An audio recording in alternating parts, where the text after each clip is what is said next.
Greetings, drowsy spirit. Tonight, I will tell you a story that will help you fall asleep soundly. Remember to subscribe for more bedtime stories and like the video before we start. Tell me where you're watching from and what time it is in the comment section. I would also love to know what story you would want to hear next. The summer it occurred, I was 19 years old and working a petrol station on the outskirts of town, the kind of place people only go to in an emergency.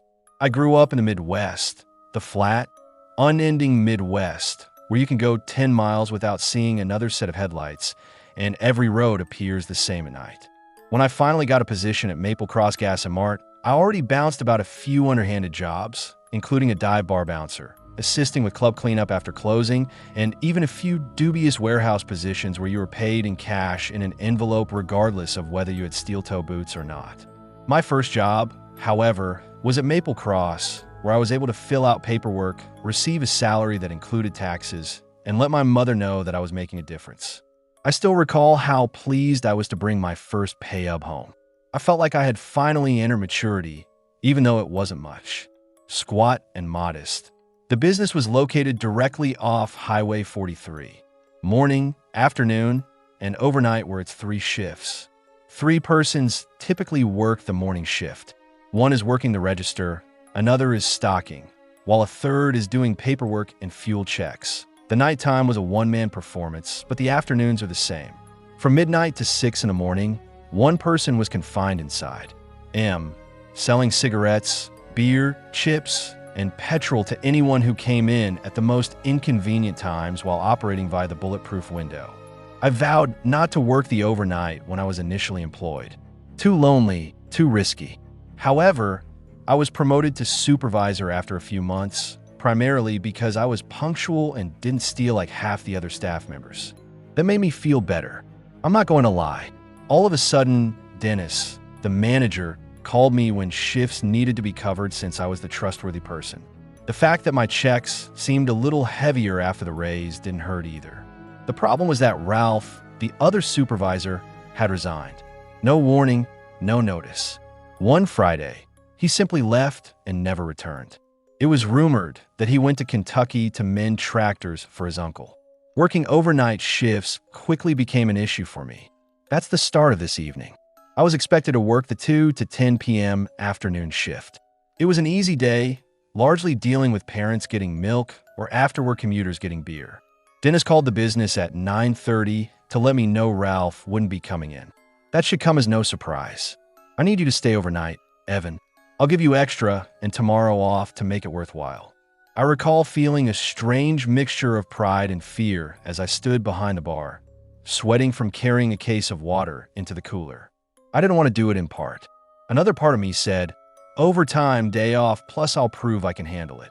I consented, even though the overnight was 6 hours of seclusion. Hey, I'm going to crash in the office for a bit before I lock up, I said to one of the new workers, Maya. She chuckled, adding, lucky you. I'd rather be anywhere except here after midnight, and clocked out an hour later. By midnight, it was just me. Wake me when you're leaving, okay? I turned off most of the overhead lights, locked the doors, and moved the operation to the window. All of a sudden, the store seemed different. The shadows seemed to spread farther, the hum of the coolers louder. In the rear, I made a pot of scorched coffee and took a seat. It went without incident for the first hour. 2 truckers snatching cigarettes, a man purchasing a 6-pack in a dilapidated minivan, and a teenager pleading with me to sell him alcohol. I didn't. As usual, the road outside appeared deserted around 12:45. The headlights came on at that moment. Too quickly, a pickup truck crashed into the lot, skidding a little as it came to a stop in front of the shop. My stomach grew constricted. This guy almost clipped the curb, but I've seen intoxicated drivers before. He threw the truck into reverse, causing it to rock, and parked it at pump 6. He climbed out as the door opened. He was wiry and perhaps medium in height, but there was something about his slow, methodical movements that tensed me up. His shirt was partially untucked, his jeans were soiled, and as he grinned in the light of the pump lights, I could see his yellow, chipped, jagged teeth. He approached the front door, which was locked, and gazed at me. I indicated that window on the side. We're locked inside, dude. No answer over here. His mouth curled into that sharp smile, and he simply stared. My skin crawled for some reason. At last, he turned and walked slowly toward the window. He seemed to want to draw it out, as if he liked it while I watched him, and his tempo was strangely slow. I made myself smile. "What did I buy you this evening?" He bent toward the pane. He spoke in a rough, almost amusing voice. I blinked and said, "I'd like a cat in a bag." "What? A feline in a bag?" he said again, his gaze narrowing at my name badge. He cocked his head then. "Huh, you're not Ralph." I felt a knot in my stomach. I inquired warily, "You know Ralph?" His smile got bigger. "Oh, I see. Ralph liked to set me up. Did he leave me anything? Perhaps an 8-ball? My mouth dried up. I shook my head. "Sorry, man. I don't know what you're talking about. Ralph doesn't work here anymore." The man's smile wavered. Then he snorted, "Figures. Guess I'll just take some gas then." He felt that I was involved in some side business that Ralph had been running. I gave the card back, gave the pump permission, and watched him walk to pump 6. I couldn't see much from where I was standing, but I figured he was filling up. 10 minutes went by with no beep, no sign of him coming back. And when I finally looked out, I was shocked to see that he wasn't pumping gas anymore, but rather was standing in front of the locked doors once more, soaked, his shirt clinging to his chest, his hair dripping. At first, I thought it was rain, but then I smelled it through the window cracks, and it was gasoline. He was covered in it, and he was grinning. I killed the pumps by slamming the emergency shut-off switch. As I retreated toward the register, my heart was hammering in my ears. He held up a silver flip-top lighter, which I smashed with my thumb against the panic button beneath the counter. He flicked the lighter open while laughing, making a high-pitched manic sound that made my skin crawl. "Tell Ralph. I want my stuff," he yelled through the glass. "Tell Ralph." He repeatedly smashed his free palm against the door, causing the glass to rattle. He cried again, "Tell Ralph. Tell him I'm not leaving without it," as the lighter in his other palm flared uselessly. Then the sirens came, and the flashing lights filled the lot, red and blue washing over the pumps. 2 police cruisers skidded in first, followed by a fire truck, and officers yelled commands as I froze, unsure whether to duck behind the counter or stand motionless. My chest ached with every thud against the door. Firefighters rushed him, smothering him with blankets, tackling him, and then, for a brief moment, time slowed as the man, still soaked in gasoline, lit the lighter. His torso ignited first, a horrifying orange flash, followed by his hair and arms. He staggered back, flailing, screaming, but his screams turned into manic laughter, the sound twisting in my head like something not human. A paramedic shook his head at me as the doors closed, and the police took my statement inside the office while the firefighters spread the fire. He thrashed, spreading flames onto the concrete before they finally doused him with foam. The smell hit me then, burning flesh, hair, and gasoline. I turned and vomited into the trash can behind the counter. And when I looked back, he was still moving faintly, his skin blackened, his teeth somehow still bared in a grotesque grin. My hands were shaking uncontrollably, and by the time they left, the sun was just beginning to rise. The smell of burnt skin and hair clung to the entryway and seeped into my clothes, and even after taking 2 showers that morning, I could still smell it. Dennis called a day later, and his voice was grim. "Evan, that guy, the one from last night, didn't make it." I remained silent. I was serving in the Marine Corps, and I trained like hell, pushed my body beyond limits I didn't even know existed, and prepared myself for combat overseas. I didn't know what to say, and for weeks after that, I dreamed of him standing there dripping gasoline, smiling through the glass. Shortly after that, I put in my 2 weeks notice because I couldn't handle nights alone any longer, and I swear I still see a shadow at Pump 6 standing there waiting, smiling, every time I drive past Maple Cross. The deployment never materialized, though, and at times I felt like I had lost my opportunity to prove myself. However, that discipline, that training, and that ability to remain composed when things get out of control are the only reasons I'm here to share this story with you. After leaving the Corps, life slowed down in a way I wasn't used to. No drills, no patrols, no screaming sergeants breathing down my neck, just civilian life. I returned to my hometown of Prescott, Arizona, and took on 2 jobs to support myself. It was exhausting, but it kept me busy, and I needed that. This story takes place on a warm night in mid-July of last year, when the desert air cools just enough to make you roll down your windows and feel the breeze. I had just finished a late-night shift at the security job, and Lisa, one of my coworkers, had asked for a ride home after her car broke down. After clocking out, we grabbed some greasy diner food, laughed a little about how much we detested our jobs, and then I dropped her off at her apartment, and it was almost 2 in the morning. The neon lights above the station flickered, buzzing like a dying insect, and I thought it was odd how empty it felt for a Friday night. My eyes were heavy, my body screaming for sleep, but I knew I had to be up early for my warehouse shift, so I told myself I'd grab an energy drink before heading home. I turned off the highway and pulled into Pine Hill Gas, a small gas station I'd been to a dozen times before, and went. It was dead quiet, with no other cars in the lot. I parked right in front of the entrance, turned off my engine, and rubbed my eyes because I was too damn tired to care. As I pulled up to the front, something moved against the station's wall. A figure. At first, I dismissed it, thinking it was probably some downtrodden guy hanging around hoping someone would toss him a few bucks. But the way he slid along the wall, it wasn't right. His movements were too deliberate, like he was trying to stay in the shadows. His lips parted as if he were going to say something, but I interrupted him before he could say it. "Hey, I'll be right back, sir," I said quickly, trying not to give him a chance to corner me in a conversation. He just stared, didn't move, didn't blink, and just watched me walk into the store. Inside, the place was dead. There was no music, no chatter, just the humming of coolers. The cashier, a bored-looking child, who was no older than 19, hardly gave me a look. I picked up a can of my favorite energy drink and placed it on the counter. He looked at it silently, and I paid quietly. As soon as I pushed open the glass door, I realized something was missing. The man was gone. My stomach clenched.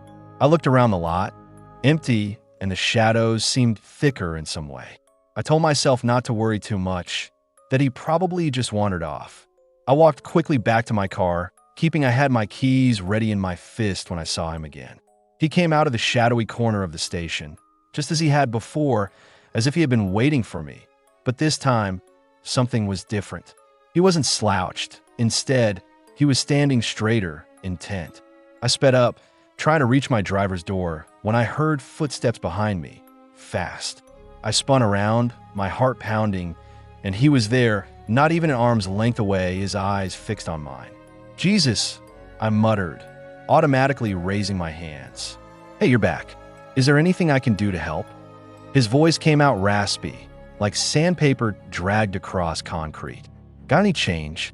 The relief hit me almost like a joke. I actually felt a small smile creep across my face. If that was all this was, then fine. I'd give him whatever I had. Yeah. Everything went awry when I said, "Hold on," as I leaned into my car to reach into the coin-filled cup holder. "Don't you underscore scream," he hissed in my ear, his breath rancid like rotting meat, and I froze as the cold edge of a knife grazed my throat. The passenger side door creaked open, and before I could react, a hand grabbed the back of my hair and yanked hard, slamming my head against the steering wheel. "You get it?" he muttered. "Good. Now we're going to New Mexico." I nodded slowly, my heart pounding so loudly that it overpowered everything else. "If you do anything foolish, I'll use your blood to paint these seats." My co's voice reverberated in my mind. The key to victory is a clear conscience and a cool head. I forced myself to steady my breathing. "Okay," I said carefully. For a moment, the world whirled.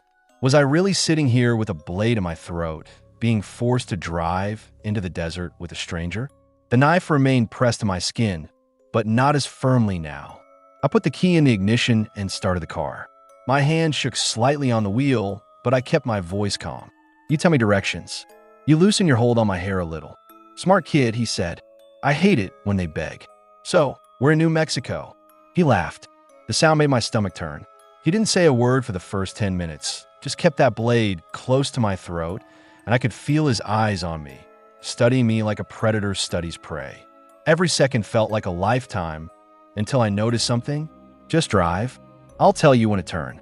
I drove out of the lot down the deserted road, and the world outside blurred into darkness. with the only light coming from my headlight slicing through the desert night. My old drill instructor's voice thundered in my head, "Do you want to die a coward?" And I slammed my foot on the gas. The knife's pressure weakened with each mile. At first, it was pressed against about 70% of my throat. After a while, maybe 50, his grip relaxed. Perhaps this was due to overconfidence or exhaustion, and I needed an opening. As we came to an intersection, I caught a glimpse of headlights and saw a Ford Ranger speeding down the cross street. He snarled and shoved at me before running out of the passenger door into the night. My head rang from the crash, my vision blurry, and the Ranger driver yanked my door open. "What the hell, man?" I grabbed his wrist and pinned it against the steering wheel as the impact exploded around me, screeching metal, shattering glass, and the horn blaring endlessly. "Are you intoxicated?" he yelled. "Do you have insurance at all?" Desperate to bring the scoundrel down, I attempted pushing past him, but my legs failed me. "Don't let him escape." With a harsh voice, I yelled, "Don't let him escape." The cops arrived, and I told them everything. The sunken cheeks, the scratchy voice, the knife. But it was too late. I saw him, just a black shape, disappearing into the darkness past the gas station lights. I never thought a simple Saturday morning shift would leave me questioning how I trusted people, but that's exactly what happened. Before I get into it, let me tell you a little bit about myself and how my life was around that time. I was 22 years old, living in a small one-bedroom apartment on the streets, and I carry a pistol on my hip and a knife in my pocket because I'll never ever let myself be the victim like that again. Sometimes when I close my eyes, I can still feel the edge of that blade brushing against my throat, and I still wonder if I hadn't slammed on the gas, if I hadn't fought back. Would anyone have ever heard my story? West side of Reno, Nevada. Rent wasn't cheap, and the only way I could make ends meet was by working long hours at this gas station we'll call Silver Pump. It wasn't glamorous, but it paid my bills and kept me independent, and that independence meant everything after growing up in a home where my parents controlled every little decision. I worked the day shift most of the time, which was both a blessing and a curse. On Saturdays, traffic was particularly slow until people started filling up before their weekend trips, and my assistant manager, Caleb, was in his mid-30s, balding. I don't think he realized how much I relied on that sense of backup, but I did. That Saturday began like any other, with me making a fresh pot of coffee, cleaning the counters, and beginning to count cigarette cartons. Caleb had locked himself in the back office to balance the books from the previous week, and we were both accustomed to the silence, because it was one of those shifts where you could hear the hum of the coolers and the occasional crackle of the intercom more than anything else. He had a way of trying to appear stricter than he actually was, but in reality, he was a good guy, calm under pressure, fair to his employees, and silently protecting me when some customers became a little too comfortable leaning across the counter. The bell over the door chimed at about 10 in the morning, and I looked up from behind the register to see him enter. He was tall, easily over 6 feet, but his build was lanky, almost awkward, and his dark hair fell into his face in messy waves. His brisk but oddly jittery gait made me instantly straighten up. "Morning." I automatically greeted him, my customer service smile snapping into place, but he didn't answer, instead walking straight past the counter and pushing into the men's restroom without glancing at me. Normally, I wouldn't think twice about that. I tried to shake it off and returned to cleaning the card readers at the register, but something about the way he moved was off. 5 minutes later, the door opened again, and I saw the man's face, which was flushed and almost embarrassed, walking toward the counter with his hands half up like he was about to confess to breaking a window. "Excuse me, miss," he said quickly, his voice rushed. "I'm so sorry. I clogged the toilet, I guess." "It's not good. Very terrible." My stomach tightened as he emphasized it, almost desperate ally. "Don't worry about it. I'll take care of it." I froze for a moment, then forced a polite nod. No, he said, shaking his head. "I can clean it up. Do you have a plunger or something? I don't want to leave you with a mess like that." "It's okay," I told him again. "Really, it's my job. I'll take care of it." He went closer, lowering his voice. "Please, I feel awful. Just give me the plunger. I'll fix it." There was something about his eyes that was too intent, too concentrated on me. He wasn't just saying, "I'm sorry once and leave." He was right between the men's and women's restrooms, and before I could even open the door to the supply closet, he pulled open the door to the men's bathroom and motioned for me. "Come on," he said with this strange little grin. I felt a little shiver run up my neck, and I nodded stiffly. "The supply closet's between the bathrooms. I'll grab it. I'll grab it. I'll grab it." I turned to walk that way, and I realized he was right behind me. "We'll work together to clean it." I took a step back and shook my head, saying, "No, I'll handle it. Just give me a second." He tilted his head, still holding the door open, and said, "Don't be like that. I'm trying to help. I feel bad. Just come in." My entire body clenched. He didn't like that response, so I hurried toward the office and knocked hard. Caleb cracked the door open, still holding his pen. I must have looked more scared than I realized because I whispered quickly, "Caleb, I really need you up front, please." His tone was so casual and insistent that it made my chest pound. My hand was already shaking as I pointed toward the office. "I'll get my manager. He can handle it." His smile slipped slightly, replaced by something sharp in his expression. He studied me for half a second, then nodded and stepped out. The tall man was right behind me, shifting his weight, his expression softening again as Caleb joined us. "Problem?" The man jumped in, Caleb asked evenly. "I clogged your bathroom. She says she will take care of it, even though I told her I would fix it. A mess is not what I want to leave behind." Caleb gave a hesitant nod. "Sir, we'll take care of it. Don't stress over it." Caleb was still standing at the counter, nodding along as the man babbled apologies, so I grabbed gloves and slipped into the men's room while he was still talking. My stomach dropped as I peeked into the stall and saw that there was nothing in the toilet other than a wad of brown paper towels that had been shoved in on purpose. No accident, he'd done on purpose. I backed out of the bathroom, trying to hide my expression. I told Caleb everything, and he turned back twice to smile at me through the glass before leaving after buying gas. His jaw tightened, and he shook his head. The man's eyes met mine again, and then he smiled, not ashamed, not sorry, playful, like a kid who had pulled a practical joke. Before I could back away, he lightly ran the back of his hand along my arm, causing my skin to crawl and my breath to catch in my throat. That wasn't about the bathroom. He wanted you in there. Later, one of our regular customers told me that they saw him being spoken to by police outside another store a few days later. Word got out that he wasn't allowed to be around the neighborhood anymore, which should have reassured me, but it didn't. He smiled at me in that bathroom doorway, and I still shudder when I think about it, because I know that if I had taken one more step toward that stall, I might not be here to tell this story at all.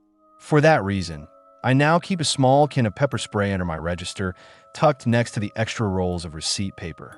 I never imagined that working at a gas station would lead to one of the most terrifying nights of my life.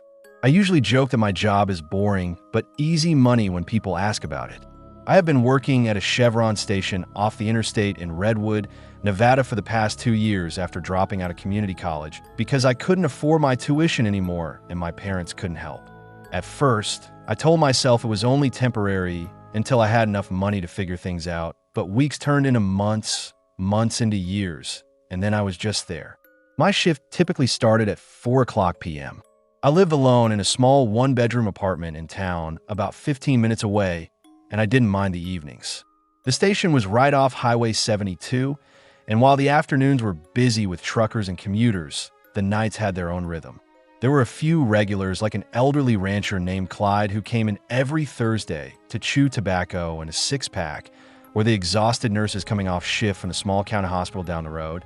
But most of the time it was strangers, people I'd never see again, their faces blurred together after a while. Non-existent. My best friend was Lena, my assistant manager, who occasionally covered mornings. She was in her 30s, a single mother, had a sharp mind, and was always encouraging me to do more with my life. "You're too smart to be stuck here counting lottery tickets and wiping down counters," she would say to Sam. That Saturday night began like any other. I clocked in at 4:00 p.m., relieved the day shift, took care of the child, and got down to business as usual, stocking shelves and cleaning. She wasn't incorrect, but I was at a loss for words. The station was quiet except for the hum of the coolers and the occasional buzz of a moth against the glass doors, and I had my earbuds in one ear listening to a podcast when the bell above the door jingled. A young couple entered, arms linked, giggling as they made their way to the snack aisle. I nodded to them and leaned against the counter. It was normal, comfortable, and for a short while, I forgot how empty the night felt. The registers, counting cigarettes, and the air smelled faintly of gasoline mixed with burnt coffee. Around 10:15, however, I heard it, the slow, heavy crunch of tires rolling across gravel, and I peered through the large glass windows facing the pumps. A car pulled up to pump number 3, and it wasn't like the other cars I saw. It was an old beaten brown sedan, the kind you'd expect to see abandoned in a junkyard, with rust all over the doors like rot, headlights that flickered and buzzed weakly, and an engine that coughed once before cutting off. The man inside was gaunt, possibly in his late 40s, with greasy hair and an untidy beard. His eyes appeared sunken and wide, as if he hadn't slept in days. At first, I thought he was just another traveler passing through, but the more I looked, the stranger it felt. He didn't move, instead just sat there, his hands clamped to the steering wheel, staring straight ahead as if he was forcing himself to stay still. My stomach knotted, as if something inside me was telling me to pay heed, even though not every exhausted man in an ancient automobile was harmful. The night air was cool and damp, with a thin layer of fog rolling across the lot. I waited for a minute, expecting him to get out and begin pumping gas, but he didn't. He didn't even open the door. Instead, he just sat there. Evening. I called out, trying to sound informal. If you need it, the pumps are ready. His head snapped toward me so fast I flinched. His eyes locked on mine, and for a split second, I thought I saw fear. Real raw fear flash across his face, but then it hardened into something else, something flat and cold. He shook his head slowly. Don't need anything. All good. I murmured hesitantly in response to his low voice. Is everything all right with your car? He didn't respond.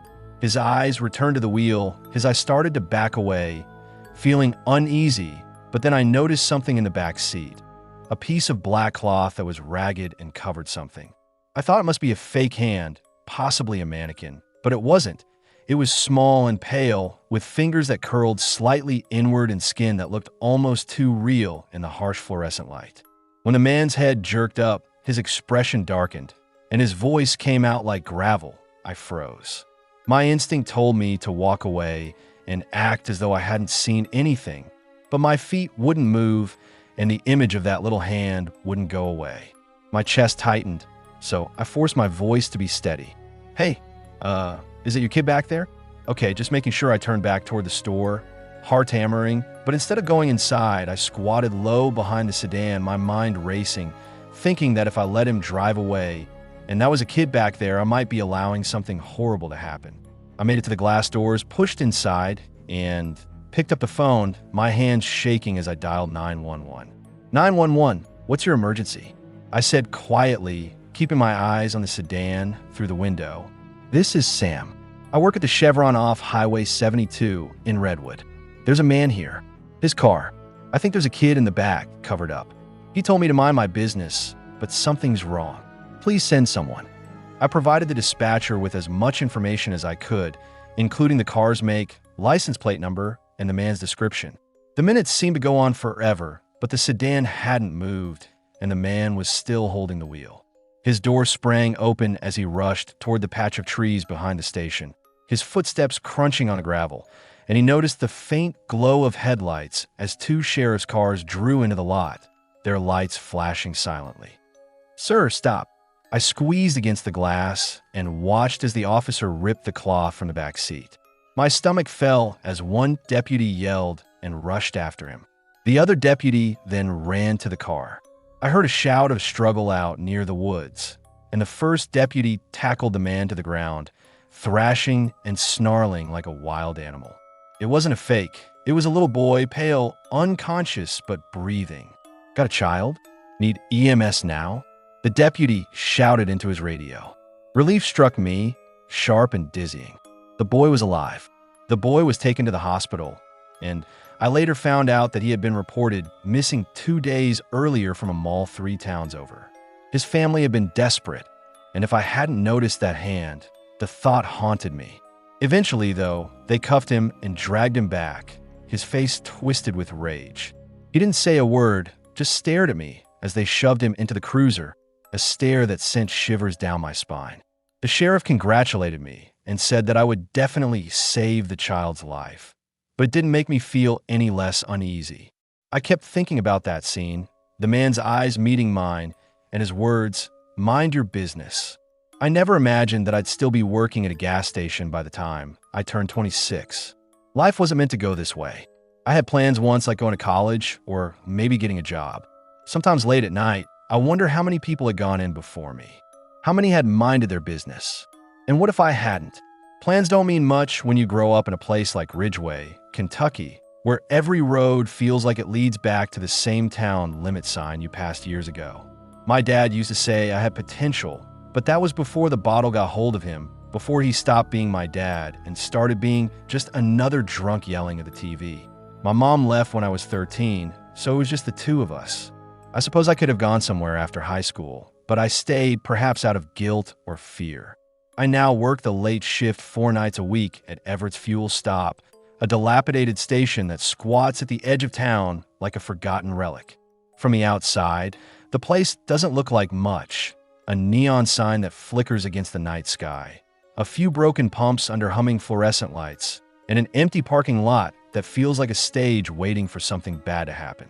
Inside, it's no better, with faded yellow tiles lining the floor, a smell that is a combination of motor oil and burnt coffee, and a constant cooler hum that serves as a reminder that time never truly stops here. When I work nights, I try not to think too much about the future because it's easier to let the hours pass by while I'm restocking shelves, sweeping the same dirt into the same corner, and staring out the large glass windows of the deserted road. However, there are nights when the silence feels heavier than usual, as if the walls themselves are waiting for something. That night, the one I'll never forget, was in late November, and the rain had begun at sundown, cold and steady. By midnight, it was unrelenting, with sheets of water hammering the roof and streaming down the glass like fingers trying to get inside. The parking lot appeared empty, with the lights above the pumps reflecting in the water like broken mirrors.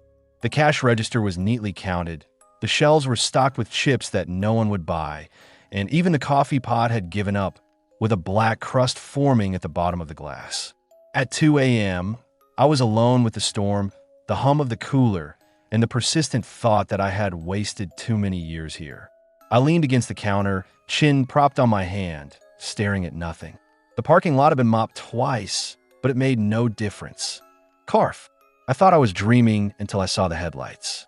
2 bright beams sliced across the rain and the windows as a car pulled into the lot. My chest constricted. It wasn't common for someone to stop for gas this late, but the car didn't pull up to the pumps. Instead, it rolled slowly forward and stopped directly in front of the door. I straightened, automatically smoothing my shirt, and my eyes followed the car, a dark sedan of an older model that couldn't see the license plates in the rain. I was uneasy because the engine rumbled low for a longer period of time than usual before finally shutting off, as if the driver was sitting there making a decision. The door creaked open, and a man, tall perhaps 6 feet, stepped out, his jeans torn and stained as if he had been walking through mud before the rain, the chime above it ringing sharp in the silence. The rain plastering the fabric against his shoulders, the hood pulled low over his head, the rain dripping steadily from the hem. Evening. I mumbled instinctively as cold air swept in, bearing the stench of damp asphalt, but there was no answer. I tried to act casual, wiping the counter with a rag that didn't need to be used, but my eyes kept going to him. He stood in front of the cooler doors for a long time, not opening them, just standing, and then he turned and began walking back. He passed me without a glance, moving toward the back where the coolers lined the wall. His steps were odd, stiff, deliberate, as if every movement cost him effort. He reached the counter and paused, water dripping from his sleeve and pooling darkly against the surface of the fake wood. "Can I assist you with something?" Every nerve in my body cried out that something was wrong. I answered, my voice a little too thin, and then he reached into his hoodie pocket and placed a small, sturdy black handgun on the bar. "Open the register," he ordered in a calm, quiet voice, and the sight of it chilled me to the bone. I froze for a moment, then fumbled with the keys, and then the drawer opened with a shrill ding that made me cringe. I took out the bills, my hands shaking, and shoved them into a plastic bag, and he muttered, "Faster." "I'm going," I stammered, pushing crumpled bills toward him, my palms slick, the money sticking to my skin. When I handed it over, he grabbed the bag without looking, shoved it in his pocket, and left, but he didn't. "Look, man," I said, my voice shaking. "You got what you came for." The rifle remained aimed at me, and even though his cowl obscured his face, I could feel him watching. "Simply grab it and leave." After a long moment of stillness during which my heartbeat thundered in my ears, he turned and walked slowly to the door, where the bell sounded softly as he pushed it open, allowing cold air to enter and bringing the storm with it. Then he was gone. I didn't move at first. My hands were shaking so much that I couldn't untangle them, and my entire body was locked. When I finally reached for the phone, my fingers slipped twice before I was able to dial 911. 911. "What's your emergency?" My voice broke as I stammered out the story. "Guy Gunn. He took the money." I hung up, locked the door, and stood staring at the puddle of water he had left on the tile. The dispatcher said, "Just left. Stay inside. Lock the door. Officers are on their way." 20 minutes later, with lights flashing blue across the wet lot, the cops arrived, asking questions, dusting for prints, and even playing back the grainy security tape, but I could tell by their expressions that they weren't expecting much. "Guy like that." One officer muttered, "This is nothing new." I started watching customers' hands, looking for bulges in their pockets, and memorizing license plates. I had fits of sleep, interrupted by flashes of that gun and that voice. Linda told me I could take some time off, but I couldn't. If I stayed at home, I'd just sit there thinking about it. At least at the station, I had something to do, even if it meant sweating every time the door opened. The weeks that followed were worse than the night itself. The part that stays with me, because he's still out there somewhere, is the memory of how calm he'd been and how he looked at me like I was nothing. Maybe tonight, he's walking into another lonely station, some poor kid behind the counter hearing that same low voice. Open the register. And I can't stop wondering if the next time he won't just walk away. That's the worst part, though, not the fear. My name is Ethan Caldwell, but everyone who knows me calls me Cal. I was 32 years old when this happened, and I was driving from Flagstaff, Arizona out to Santa Fe, New Mexico. Long drives always sounded easier than they actually were. In my mind, it was just me, the open road, some music, and maybe a thermos of coffee to keep me company. I had been on the road for almost 8 hours, and every part of me hurt from sitting behind the wheel. My back was stiff, my eyes were heavy, and my right leg felt like it was buzzing from maintaining constant pressure on the gas pedal for so long. The kind of brother I try to be, dependable, the one who shows up even when it's inconvenient. I had promised to be there for the weekend to help my sister, who had just given birth to her first child. The problem is that I hadn't planned my timing very well, so I left later than I should have, stopped more than I anticipated, and before I knew it, I was still 2 hours away in the dead of night with nothing to keep me company but a nearly empty gas tank. I looked at the digital display on my dash. Range 29 miles. "Great," I muttered, dragging a hand down my face. My voice sounded rough. That had unsettled me more than I wanted to admit.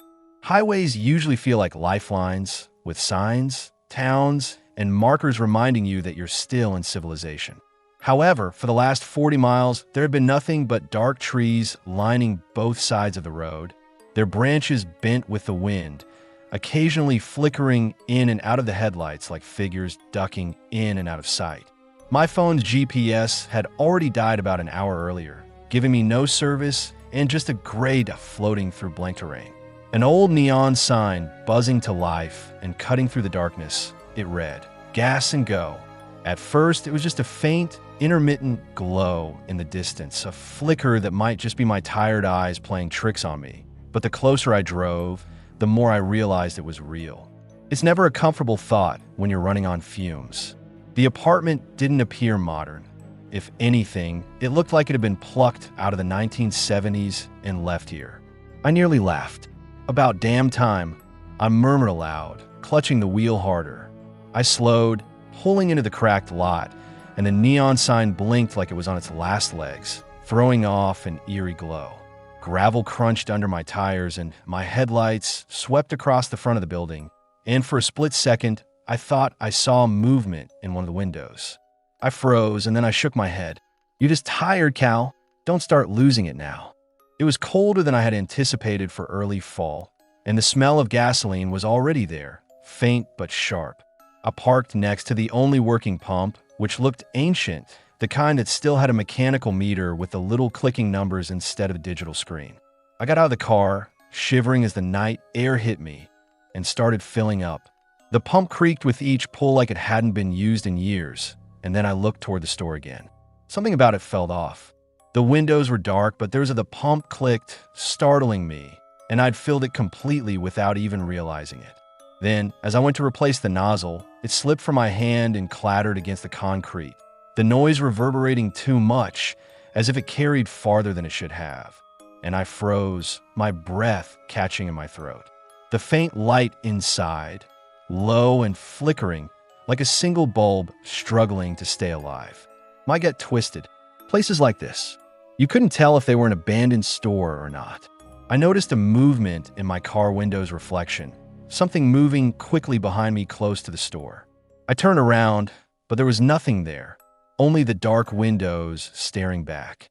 Nevertheless, the hair on the back of my neck stood on end, so I told myself that I was just dreaming, that it made sense, long road, lack of sleep, but I felt compelled to find out if anyone was inside, if someone was operating the register, or even if someone could tell me where the hell I was.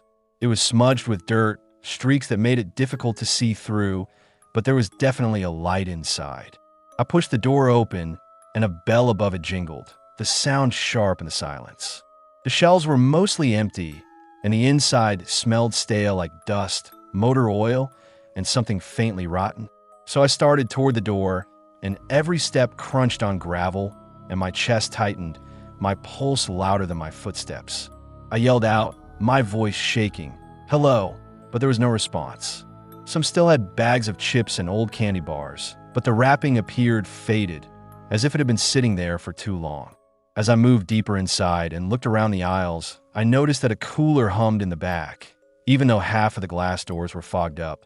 Then I noticed the counter, which was old and wooden, with an antiquated register on top. And next to it, a half-empty, there was a pack of cigarettes lying open, one protruding like it had been stolen, but never lit. Was anyone here? I tried again, louder, but nothing came. Then I saw the door behind the counter, cracked open only a few inches, but the darkness behind it felt wrong. Not just the lack of light, but deeper, heavier, like staring into space. I took a cautious step forward, my throat dry, and then I saw it. A figure appeared in the doorway for a brief moment. It was tall, too tall, thin, as if stretched beyond normal proportions. Its head tilted slightly, and even though I couldn't see its face clearly, I knew instinctively that something was wrong with it. My breath caught, and I blinked, and it vanished, leaving the doorway empty once more. I staggered back a step, my heart thumping, and my logical mind struggled to explain it away as a trick of the light. Then I heard it, a slow, soft sound like something dragging along the floor, coming from the doorway. I turned and ran for the exit, my footsteps resonating against the tile as I pushed the glass door open and ran toward my car, the dragging sound growing louder behind me, and I didn't turn around. I slammed the driver's side door open, dove in, and slammed it shut. My hand trembled as I frantically twisted the key into the ignition, and the engine roared to life. As I slammed my foot on the gas, gravel flew out from under my tires, and although the neon sign shrank in my rearview mirror, I saw it again just before it vanished, the figure standing in the doorway, watching me go, its face obscured by shadow. I continued driving until I reached Santa Fe, by which time the sun was beginning to rise, painting the horizon with the first traces of daylight. Even now, when I drive at night, I swear I see glimpses of neon in the distance, a faint glow pulsing like a heartbeat, and I wonder if I took the wrong exit, the wrong back road, and if I pushed my luck just a little too far, would I find myself back at the scene of the crime? And even in the safety of the morning, I couldn't shake the memory. The figure hadn't chased me, and it didn't need to because of the way it stood there, silent, still watching. My name is Ryan Mercer, and in the spring of 2017, I was 27, newly broke, and carrying more weight than I wanted to admit. After a messy breakup in the city, my ex took the apartment, most of the furniture, and honestly, a good piece of me. I returned with 2 suitcases and a Honda Civic that wheezed every time I turned the ignition. I hope to God I never find out. I had never planned on ending up behind the counter of a gas station on the edge of dying town, but life has a way of pushing you into unexpected places. I found myself working the graveyard shift at Pinewood Gas & Go, a squat 2 pump station tucked just off Route 19, which was a main street with a few thrift stores, a diner that always smelled of burnt bacon grease, and a string of shuttered shops that hadn't seen customers in years. The job was simple: ring up coffee and cigarettes, mop the floors, and keep an eye on the pumps.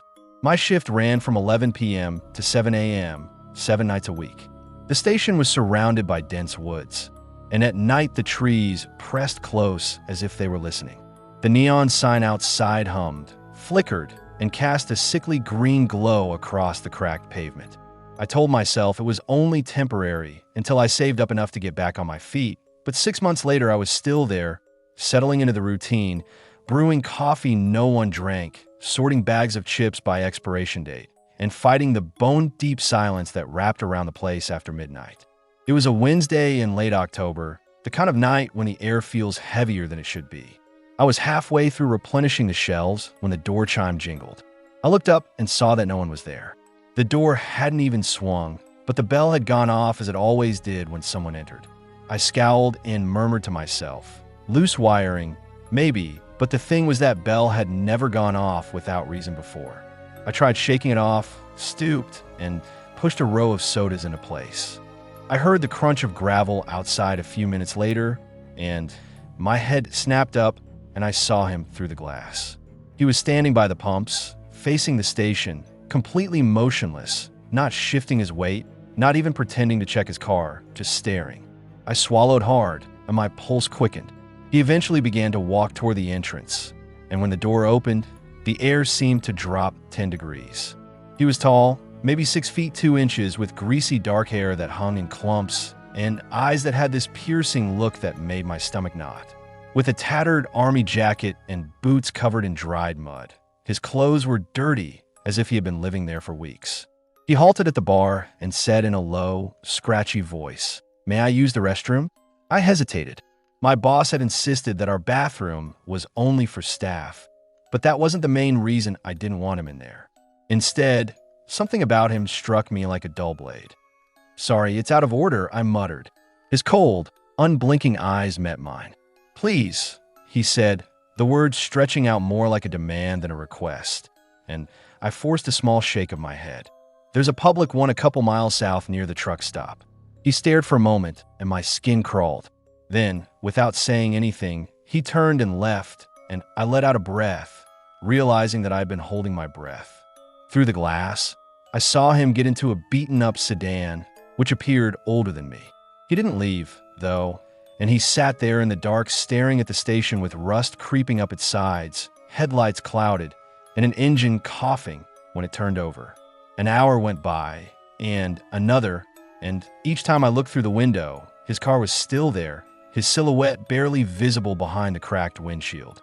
I tried calling my boss, Mark, who lived 20 minutes away, but his voice came through groggy and irritated. "Lock the doors," I said. "Refrain from letting him in. Call the police if he tries anything. Most likely, he's just a drifter." I muttered, "Yeah, probably," but I couldn't get rid of the feeling that it wasn't that easy. By 3 in the morning, I had worked myself into a knot, and I was halfway through telling myself that I was exaggerating when the station went dark, the neon sign flickered out, the refrigerator's hum died, silence descended, my heart slammed, and I reached for the flashlight. Something scraped somewhere near the back of the store. "Hello." My voice cracked. "Nothing." The scrape came again, closer this time. I swung the light toward the noise, but the aisle was empty. My mouth was dry, my chest tight. My hands were shaking. The beam sliced through the darkness in thin slices. He was standing at the back door, staring in, his face pressed against the glass. I fumbled with the phone and dialed 911, saying, "What's your emergency?" Each second seemed to drag on forever. There's a man outside my station. He's been here for hours. The power just went out. He was standing at the back door, staring at me. The dispatcher's voice changed to one of calmness but firmness. "Okay, sir. Stay on the line. Officers are on their way. Do not open the door." "Do you understand?" I said, hardly raising my voice above a whisper, and I huddled behind the counter, staring at the back door. Minutes passed, and then headlights swept across the lot, flashing red and blue lights, and I blinked, and suddenly he was gone. Deputy Callahan, the officer, checked the perimeter, his boots crunching against the gravel, and he said, "Nobody's here," shining his light across the trees. But I saw him, I insisted. He was right there. He had spent hours observing me. After examining me for a while, the deputy nodded slowly and said, "I'll file a report. Call again if you see him." The station felt more empty than before he left, and the power flickered back on, as if to make fun of me. I didn't sleep the following day because every time I closed my eyes, I saw that face of the glass. A week later, while having dinner, I saw a new segment about a car that had been discovered inside a man's body in the woods off Route 19. The man had been dead for weeks, maybe longer, but I had spoken to him and I had seen his breath fog against the glass, so that couldn't be right. I worked with my chest tight for 3 nights after that, every sound making me nervous until the 4th night I quit, left the keys on the counter, and never came back. Years later, I still wake up in the dark sometimes with the weight of invisible eyes pressing against me. And I check the window, half expecting to see him still standing there watching. I never imagined that I would wind up working the night shift at a gas station in the middle of nowhere, but life has a way of I'm Caleb Turner, and I'm 26 years old. I grew up in Pine Hollow, a small town in northern Oregon with dense forests, a single main street, and quiet nights where you can hear the crickets clearly across the valley. It's the kind of place most people only pass through on their way to somewhere else. When I was younger, I never imagined myself staying here. I wanted to travel, see the world, maybe move to Portland or Seattle, but then my dad became ill, and after his death, my mom needed assistance. After a while, I found a steady job at Hollow Fuel and Mart, a dilapidated gas station on the outskirts of town. It wasn't glamorous, but it paid on time, which was more than I could say for most places. The owner, Mr. Bradley, was a stern but decent man in his 60s, and he liked me because I showed up on time and didn't complain. I usually worked nights, which was fine with me because I wasn't much of a people person and I preferred the solitude. I used to love working the night shift at a gas station until that one night changed everything. It was early September, the air already carrying that edge of autumn cold, and the day shift guy, Marcus, handed things off to me around 9:45 p.m. slow night, he said. It was monotonous, maybe a trucker passing through, maybe a couple of high school kids buying snacks, but otherwise it was me, the buzzing lights, and the hum of the coolers. The only real action was some kids hanging around in the lot, but I told him to scram. He continued, throwing the keys to me. I nodded. "I understand." He smiled and adjusted his cap, saying, "Don't let the ghost get to you. See you tomorrow." Pine Hollow had its share of small-town ghost stories, most of which were about the woods that surrounded us. People said that you might get lost there and never find your way back, but I never believed any of that. I rolled my eyes at the jest. I cleaned the counter, stocked the chip aisle, and settled in with a paperback novel I had been trying to finish. I would occasionally look up at the monitor that showed the 4 camera feeds, the outside lot, the front entrance, the back storage room, and the hallway with the restroom. By midnight, the place was so quiet that I could hear the faint hum of fluorescent lights vibrating in the ceiling. I leaned back, drank stale coffee from the pot, and tried not to fall asleep. At 1:30 a.m., I got up to stretch and make my regular rounds. I went through the aisles, checking everything twice. Chips lined up, candy neatly stacked, drinks humming in the coolers, which gave me a strange sense of comfort and kept order in a place that would otherwise feel forgotten. When I got to the restroom, I noticed something strange. The door was cracked open. I scowled because Marcus always closed it before leaving, and I was positive I hadn't been in there all night. A tiny tremor of unease ran through me, so I called softly, nudging the door. The bathroom was quiet, clean, and empty, and the mirror above the sink reflected my own uneasy face back at me. Guess I'm just losing track, I muttered. It was a little after 2:45 a.m. when it happened, and I was halfway through a page when I heard a dull thud. I froze, staring at the monitor. Nothing moved. The hallway was empty, and then suddenly the restroom door burst open. I tried shaking it off, went back behind the counter, and went back to my book, but my concentration kept slipping. "Hey, are you all right?" I jumped up from my chair as a tall, thin, sweat-soaked man stumbled out. His eyes were wild, darting around the store as if he didn't recognize where he was, and his chest heaved as he tried to catch his breath. He didn't even glance at me when I called, my voice breaking with shock. Instead, he ran right past the counter, bounded through the glass doors, and vanished into the night. The recording showed the bathroom door swinging open, but before that moment, it had been empty. No one ever entered, and my mouth went dry. I forced myself to move toward the restroom, my legs rigid, and I pushed the door open with trembling hands. Empty. No damp footprints, no belongings, no sign of anyone ever being there. I was unable to move for a moment, my pulse hammered in my throat, and I looked back at the monitor, my stomach twisting. I wanted to argue, but he hung up before I could. "Caleb, slow down," he mumbled groggily. "It's almost 3 o'clock in the morning. Lock up. Go home. We'll check the footage tomorrow." I lay, my voice trembling. "Someone was just here," I stammered. "They came out of the restroom. I swear to God, they came out of nowhere." I followed his instructions, locked the doors, turned off the lights, and walked to my car in the thick nighttime silence. It felt like someone was watching me every step of the way, and the drive home was a blur. The following morning, I met Bradley at the station, where he sat next to me at the counter while I pulled up the footage, and we both leaned forward, watching. Suddenly, the door opened and the man stepped out, and Bradley rubbed his face. We watched again, more slowly this time, and before the door opened, the bathroom was obviously empty. No one had gone in, and there had been no movement inside. It didn't make sense. Bradley muttered that it might be a prank, that some kid was hiding in the ceiling tiles or something. I shook my head, but I checked, and there was nowhere to hide. We looked around the bathroom together. I checked every inch, every vent, and every corner, but nothing. Bradley tried to dismiss it, but I could tell it also made him uneasy. I continued working the night shift, but it wasn't the same.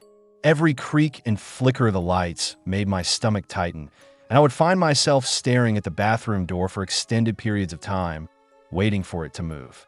I would swear I heard a faint thud echoing through the hallway when the air conditioning kicked on, and occasionally late at night, I felt it, the same chilly breeze that brushed my arms that night.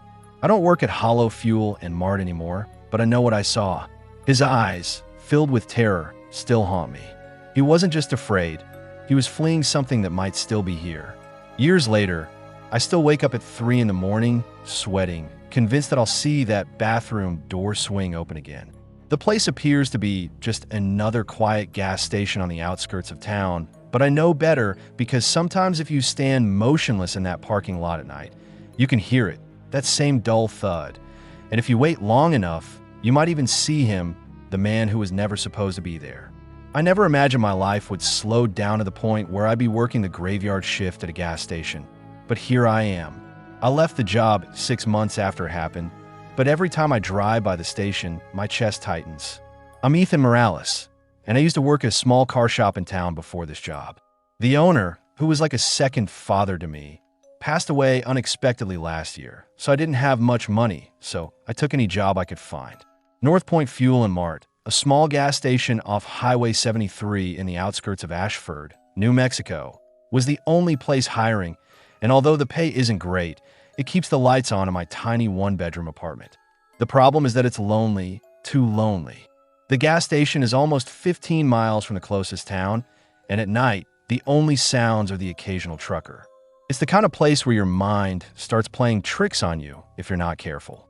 That night, the night I'll never forget, began like any other night. It was 2:07 a.m.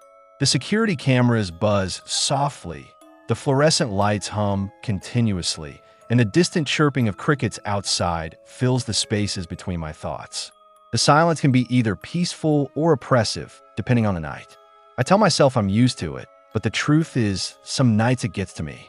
I was drinking my third cup of burnt coffee when the doorbell rang, and a tall, wiry man with a faded brown jacket and a trucker cap pulled low, his boots leaving faint muddy prints on the tiled floor, walked in. "Evening," I said automatically, forcing a polite smile, but he didn't answer, just gave a faint nod and walked past me toward the back coolers. I know the exact time because I just finished sweeping near the snack aisle and looked at the clock above the counter. My routine was simple: keep the place clean, stock shelves when they were empty, and remain vigilant enough to avoid dozing off in the chair behind the counter. After a moment, he picked up a Coke, walked slowly to the register, and set it on the counter. "That'll be $2, I said as I watched him on the security camera above the counter, his reflection bending in the convex mirror above the chips aisle. 19, I said. He didn't look me in the eyes. He dug into his jacket pocket, pulled out a couple of crumpled bills, and slid them across the counter without a word. His hands trembled slightly. "You all right, man?" With real curiosity, I inquired, and at last, he turned to face me. He looked like he hadn't slept for days since his eyes were heavy and bloodshot. "You shouldn't be here tonight," he added, leaning closer and speaking in a low, hoarse voice. My fingers hesitated over the register keys as the words froze me. "What do you mean?" I inquired, but he didn't respond. Instead, he just gazed for a little while longer before turning, leaving, and vanishing into the night. I tried to dismiss it with a laugh, reasoning that he was probably just a weary vagrant teasing me. But the way he said it, 10 minutes later, as I was cleaning the counter, the lights flickered, not once, but repeatedly, diminishing the counter above me, the snack aisle, and the far corner by the coolers. Each light buzzed faintly before going back to normal. "Great," I muttered. Another night of electrical problems. However, it was so subtle at first that I heard it, a whispering sound. The sputtering of the coffee maker or the hum of the freezers seemed like a figment of my imagination, but then it became more distinct, like several voices overlapping, too near to ignore. I stepped out from behind the counter and listened, and the sound seemed to be coming from outside. I opened the glass door, and the cold, dry desert air hit my face right away. The parking lot was deserted, the pump was motionless, and the neon sign was humming faintly above them. I yelled, "Hello," in a smaller than intentional voice, and the whispering ceased. I waited, but nothing moved. Not the tall sign swaying in the breeze, nor the bushes by the lot's edge. So I stepped back inside and locked the door, my chest constricted, my heart pounding more quickly than I wanted to acknowledge. At 2:46 a.m., the phone behind the counter rang. Let me explain. Our station's landline doesn't usually ring at night. Most calls are made during the day by regular supply deliveries inquiring about store hours or by my manager Karen checking in. But this time, it was out of the ordinary. I picked up North Point Fuel and Mart. "This is Ethan," I said. There was silence, and then the whispering resumed, louder this time, pouring like someone whispering directly into my ear. I froze and demanded, "Who is this?" But got no answer. Just layers of whispers, some high, some low, weaving together in a language I couldn't place. I slammed the phone down, my hands shaking, and chose to divert my attention by stocking candy bars, arranging rows of chips, and trying to act like nothing was wrong, until I noticed a book on the counter. The writing was not in English. The letters curled in strange shapes, like symbols carved into stone, and as I turned the pages, a gust of cold air brushed across the back of my neck. I swear it. I had just cleaned the counter, and there it was, small, bound in cracked leather, its pages yellowed with age. I picked it up, and it smelled of dust and mildew. The cover had no title, so I flipped it open and scowled. The store door was closed, and the whispering started up again inside.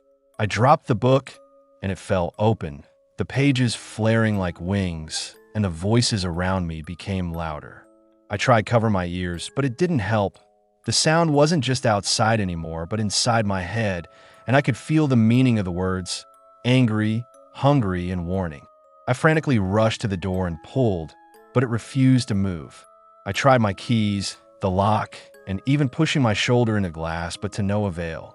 It seemed as though the door had fused with the frame. "Help!" I yelled and banged on the glass, but no one arrived or any cars drove by. The muttering got louder until I thought I could lose my mind, and then there was stillness. I turned to see the book spread open on the floor. Its pages open to a single illustration, a circle around a star with odd writing around the edges. For some reason, looking at it calmed me. My fear subsided and was replaced by an odd silence, almost like acceptance. I knelt down, touched the page with trembling fingers, and muttered, "What do you want from me?" No response, just silence. I can't recall picking up my keys or shutting the book. My next distinct memory is when I got home. I called Karen and told her I quit without giving her any specifics, just that I couldn't do it anymore. She sounded annoyed, but didn't press, and I never returned to North Point Fuel and Mart. I stood outside, the doors swinging open easily, as if it had never been locked, and the night air filled my lungs. I didn't look back, didn't even stop to turn off the lights, and drove to my car until the station was nothing but a glow in the rearview mirror. I didn't know if the voices ever left that gas station or if they followed me, but I'll never work the graveyard shift again. I don't usually tell this story to people in person because when I do, it always sounds like I'm exaggerating, like I'm trying to turn a bad night into some kind of urban legend. A week later, I drove past the highway out of curiosity.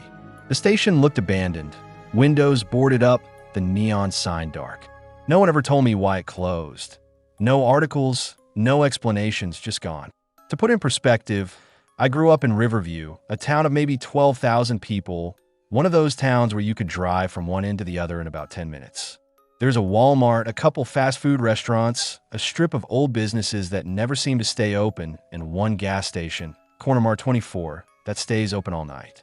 That gas station was like a landmark for us teenagers who had nowhere else to go. However, despite the passage of nearly a year, I can still vividly recall the smells, the sounds, and the way my stomach dropped when I realized how close we had come to being taken.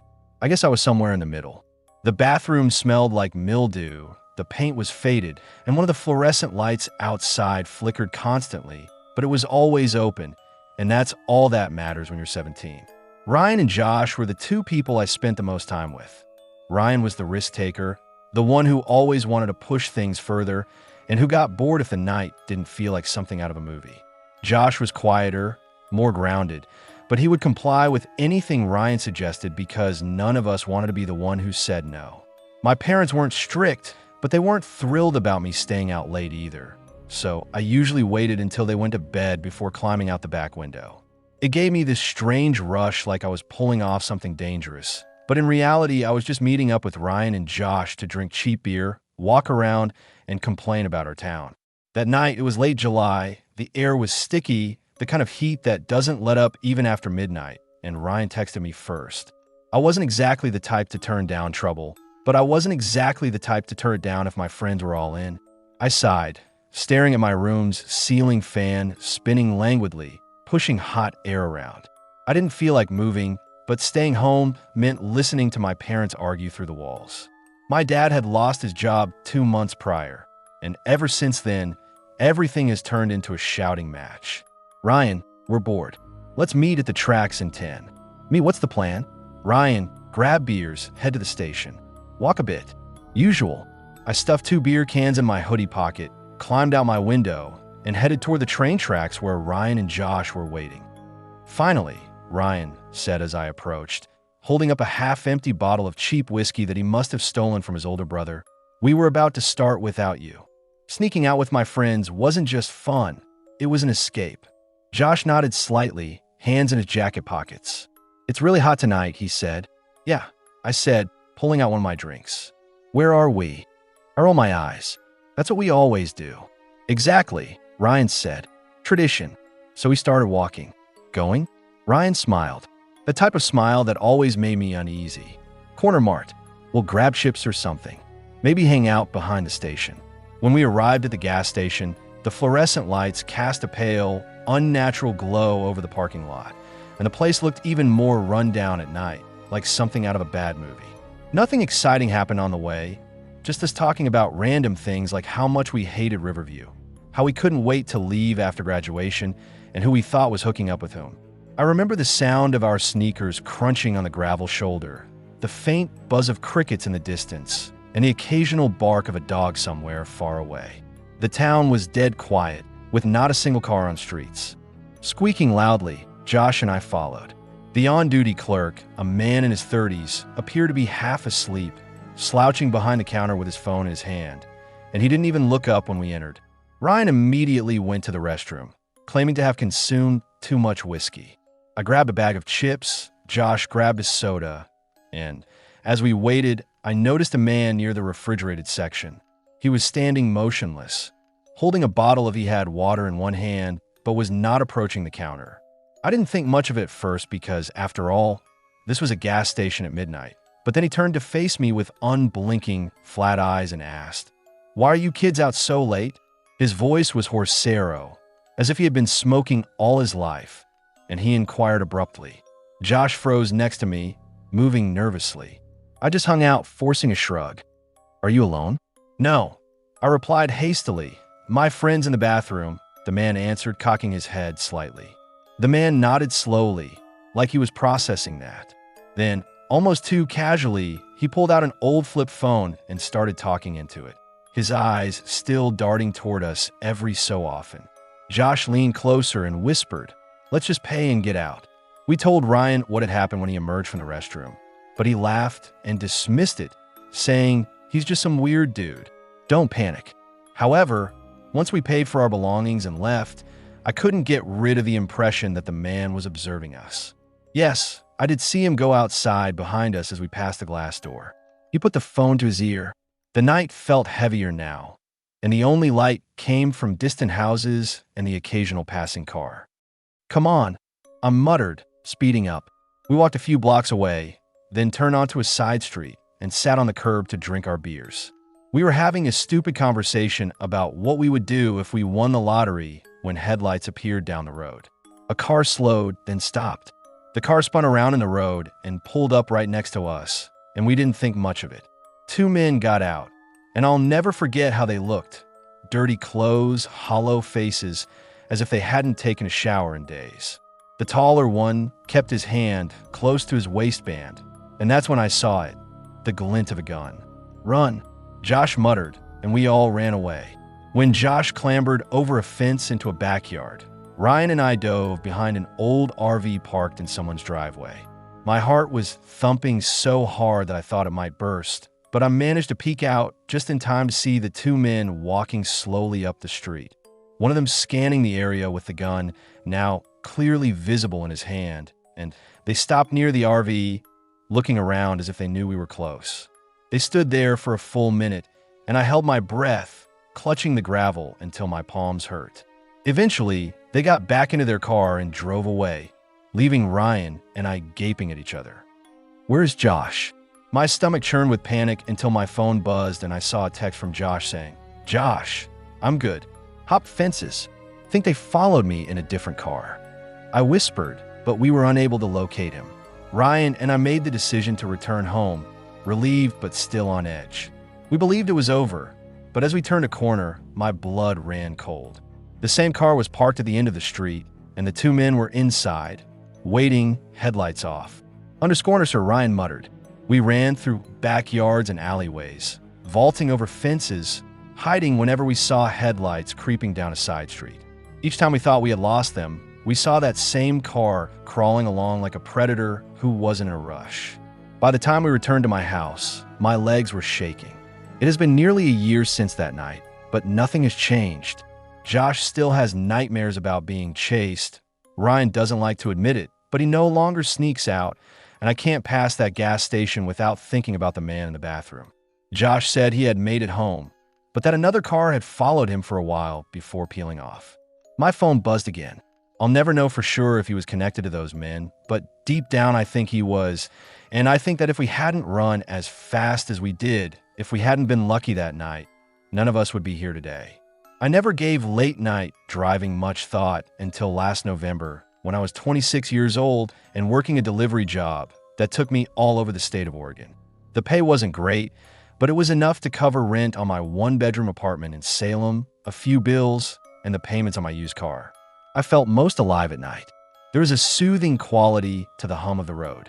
The darkness seemed to go on forever, as if it could eat up all your thoughts if you allowed it to. However, that night made me rethink everything I thought I knew about peaceful highways and 24-hour gas stations.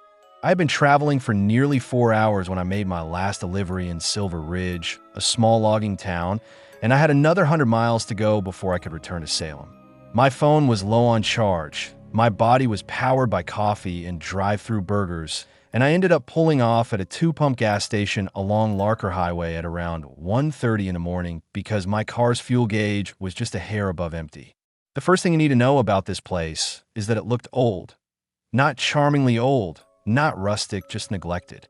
The canopy over the pump sagged on one side, its fluorescent lights flickering as if they couldn't decide whether to stay on or not. There was a small building, the type that has a convenience store inside and a single glass kiosk at the front.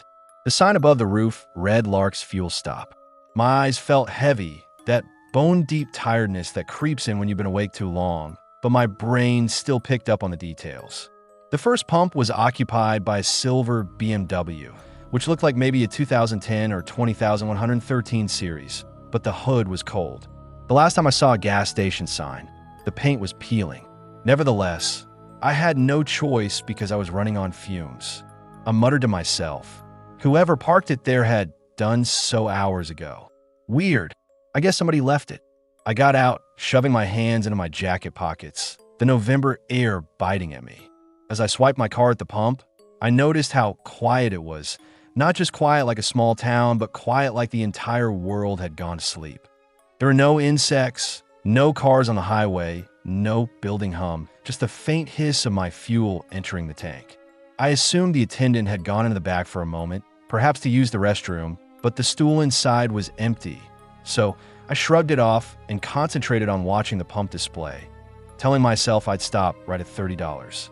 When the pump clicked off, I capped the tank and walked toward the kiosk to pay, my boots crunching on the cracked concrete, the sound too loud in the still air. As I approached, I noticed the inside of the store. Shelves filled with dusty snacks, a cooler humming faintly, a single buzzing light above the counter. The BMW sat there, doors locked, windows slightly foggy, as if someone had been inside earlier. I walked around it, looked inside, and saw no one. Then it occurred to me, what if I had stopped a robbery? My stomach dropped. It made sense, didn't it? I wrapped my knuckles around the glass, but there was no one. The silence, the car outside, the empty kiosk, the sudden feeling that I shouldn't even be there, that whoever had done it might still be in the back, made me hesitate, then knock again. Hello, anyone working tonight? Still no answer. I tried the store's glass door, which should have been locked, but the handle turned and the door creaked open, and the smell inside was a little like old coffee and motor oil. I moved behind the counter and called out, "Hey, you guys okay back here?" The air felt stale. 3 doors led to a hallway and back, and one of them said, "Off, another restroom." It was one of those times when your body knows before your head does. Another was unlabeled. I pushed them open one by one. Empty. My throat was dry and my pulse was pounding in my ears. Something is really bad here. I took out my phone, which had an 8% battery. I dialed 911, and the operator responded with that professional calm. "What's your emergency?" I stammered, Yeah. "Hello, I'm at the Lark's Fuel Stop out." She asked if I thought it was a robbery, and I snapped, not out of rudeness, but more out of nervousness, my hand shaking as I rubbed at my temple. "I think something's wrong here. The gas station is deserted. I mean, no one's here, but there's a car outside, and the place is wide open. I checked the store, office, and restroom, and they're all empty. Can you carefully check the perimeter, including outside?" I swallowed hard. "Sir," she said, her voice now more serious. Sometimes in a robbery situation, employees will hide. "Yeah, okay." I stepped back outside, the dispatcher still in my ear, and my eyes flicked to the dumpster at the side of the building, which I hadn't checked yet. I try to keep talking, keep my brain grounded, and say, "Look, I don't know what I'm going to find here." If there's nobody, I swear the smell hit me before I lifted the lid. I slammed the lid so quickly that it slammed, rattling the metal sides. Oh Jesus! Oh my God! I opened it anyway, and I will never forget what I saw. 2 bodies twisted, shoved in like trash bags, one in jeans and a hoodie. their faces contorted, their skin pale under the buzzing security light, the other in a gas station uniform, shirt stained dark with blood. As the dispatcher yelled, Sir, what's happening?" I staggered back, pacing in a circle, my hands clutching my hair, my throat burning as bile poured up, and I barely made it a few feet toward the freeway before I half choked and vomited. Speaking into the phone, I gasped, "Bodies. The goddamn dumpster is where they are. 2 of them. Oh, Christ Jesus. More urgent now," the dispatcher said, his voice tightening. "Hold on to the line. There will be officers soon. Stay at the scene." But I was unable to remain motionless. In order to get something in my lungs other than the memories of that scent, I repeatedly hit my vape while I walked up and down the highway side, while dry heaving. It seemed to go on forever. But after 15 minutes or so, I noticed the blue and red glow piercing the night. With my hands still shaking, I waved them down as a cruiser approached. With their flashlights out, 2 officers emerged. I was asked to describe what transpired. I told them everything. I felt as though I was recounting someone else's nightmare with every syllable. One cop gave a grim nod after 10 minutes and said, "All right, you're free to go. We've got it from here." That was the end of it. My stomach was empty as I drove off, my head racing with questions I knew I would never be able to answer. I later came across short pieces while I searched internet. There were 2 bodies found at the Larkspur fuel stop. Each of them described how they were discovered by a member of the public. I was that person. However, none of the articles that ever described who they were, what caused it, or who was in charge. And I haven't stopped at quiet gas stations since then. I've learned that stillness doesn't always equate to tranquility. So if one seems too vacant or motionless, I'll keep driving until I discover another. Silence might sometimes indicate a serious problem. Life has a tendency of pushing you into unexpected situations, but I never imagined that I would wind up working nights at a gas station. I was 22, broke, and in dire need of a permanent job at the time. I had been attending a community college outside of Roanoke, Virginia, but I was exhausted by the constant grind of part-time work and the tuition costs. At the time, my mother was ill. My stepfather was drinking excessively, and the only certainty I had was that I couldn't remain at home. I landed work behind the counter at Mill Creek Fuel and Market, a cramped tiny station on the Blue Ridge's edge, because of this. The location was close to an ancient two-lane road that wound through deserted farms and pine woods. You wouldn't know it existed if you didn't notice the faded sign by the ditch. Through a neighbor who knew the owner, I was hired. Everyone just nicknamed him Howie, although his real name was Howard Briggs. He was a wiry, leathery-skinned man in his late 50s who spoke slowly and deliberately. Howie inherited the Clabber house he resided in from his father, which was located adjacent to the station. He was like a monarch over the gas station, not in a despotic manner. In fact, he was one of the most compassionate employers I've ever had, but more in the sense that the company was his entire universe. He was quite explicit about the regulations when he hired me. He scratched at his jaw and continued, "The job is to keep the lot clean, the coffee fresh, and the register straight." Then he became serious. "Additionally, if you see someone acting strangely, don't you call me?" I chuckled when he continued, "You don't try to deal with it yourself, no matter what hour it is on the island. You phone me?" I had prior experience working in convenience stores. Strangers, stoners, and drunks. I assumed I had witnessed everything. I had to suppress my laughter, though, because of the way Howie's eyes narrowed as he said it. "I mean it." He said it again. I gave a nod. "Indeed, sir." And that was all. I began working at 10 p.m., concluded at 6 in the morning. It took me almost 20 minutes to drive out from the small apartment I leased, following dark country roads with ghostly deer standing at the tree inn. There wasn't much to see about the station itself. A dark neon sign humming with half-dead letters, 2 pumps beneath a drooping awning, and a one-room store that had a little smell of burnt coffee and motor oil. The majority of the nights were silent.